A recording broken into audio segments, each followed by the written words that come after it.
This episode is brought to you by Reese's Peanut Butter Cups. In breaking news, leading scientists worldwide are conducting experiments to determine if Reese's Peanut Butter Cups are the perfect combination of peanut butter and chocolate. However, it appears the study was inconclusive, as the scientists couldn't help but eat all the Reese's. Because when you want something sweet, you can't do better than Reese's. Find Reese's now at a store near you.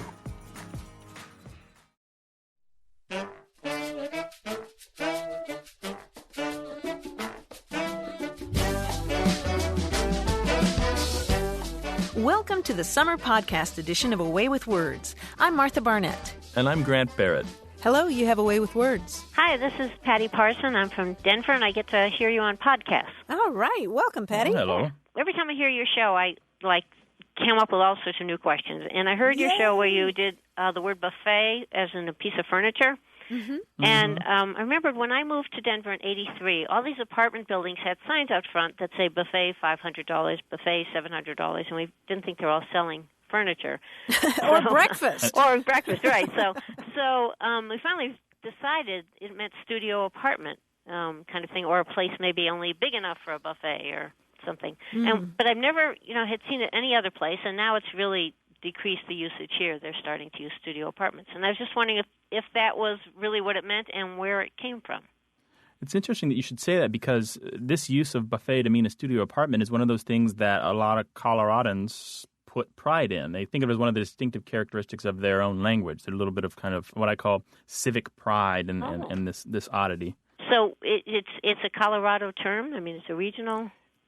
It is, but I'm going to give you a couple different avenues that might have brought it there, all right? Mm-hmm. And here's the story as far as I know it. As early as 1792, buffet shows up as a term for a refreshment bar in Britain, or perhaps I should say buffet, because the Brits tend to say buffet and not buffet, all right?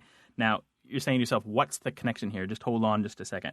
By 1887, there was such a thing as a buffet car, and it shows up in American English meaning a railway carriage containing a refreshment bar. So the first one means a bar, more or less, a place where you get a drink. And the second one means a bar on a train car, right?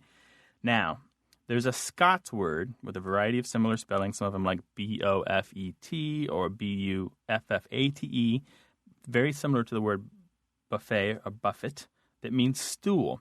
So this is my theory, without evidence. Imagine, if you will, that in buffet cars or in a small little bar somewhere, that what people sit on are stools. If they're small, let's say a railway car is, maybe they can only be furnished with a stool. That's just, I'm imagining it here. Okay. Later, though, and this is where we run into the apartment connection, we talked about buffet flats, didn't we? Is that what we talked about? And a buffet flat is a type of apartment. Now, flat used to be common in American English. When I grew up in Connecticut, it was flat rather than apartment. Really? In some parts of the United States, you can still say it, but it's far less common than it was, and it's never been as common here as it is in the United Kingdom. So I think perhaps that buffet in buffet flat became more generalized and blended to mean any kind of cheap, small, squalid place. And I'll tell you why I threw the word squalid in there. You'll often find people talking about a buffet-style apartment, meaning a studio apartment. That's a one-room apartment, maybe with a kitchenette in the corner.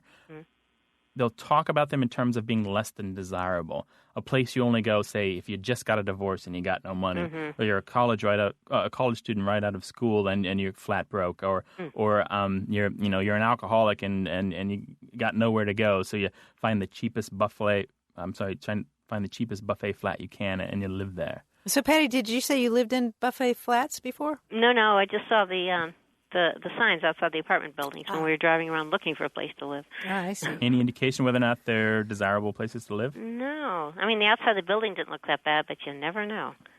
Right. Could have been like some basement thing with like a backed-up sewer. Yeah, right. Well, thank you so much. All right. Thanks so much, Patty. Bye-bye. Yeah, Grant, I remember we were talking about buffet flats when we talked about the word hanky. Yeah, I can't remember how we got there though, from Hankey to buffet flats. Who knows? I think it was some lines from a song or something. Oh, that's right. There was a blues song from like 1929. Yeah. There's a lady in our neighborhood who runs a buffet flat. For more of our show, including an online archive of past episodes, visit kpbs.org. Anytime, day or night, you can always call with your questions, 1-877-929-9673, or send us an email at words@kpbs.org.